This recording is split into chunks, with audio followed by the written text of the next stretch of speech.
মাধবী মধু পেয়ে হলো মিতালি, এই বুঝি জীবনের মধু গীতালি। জলে দেখে জোনাকি, মনে হলো আনমোনাকি।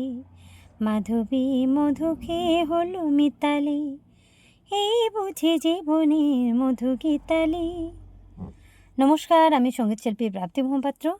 আমি আসছি আগামী 22শে ডিসেম্বর 2025 শ্রী শ্রী পৌষ কালী পুজো ও পৌষ মেলা উপলক্ষে 2 নম্বর প্রীতিনগর পায়রাডাঙ্গা এক মহতী সঙ্গীতানুষ্ঠানে গান শোনাতে। আমাকে আমন্ত্রণ জানানোর জন্য কমিটির সকল উদ্যোক্তা ব্যক্তিদের অসংখ্য ধন্যবাদ জানাই এবং বিশেষ ধন্যবাদ জানাই ব্লু হার্ট মিউজিক্যাল গ্রুপের কর্ণধার রাজা রায় দাদাভাইকে। আবার কিছু পুরনো গান নতুনভাবে সকলের কাছে তুলে ধরার জন্য আমি তো আসছি। আপনারা আসছেন তো? দেখা হচ্ছে সকলের সাথে। সকলে খুব ভালো থাকবেন, সুস্থ থাকবেন। টাটা।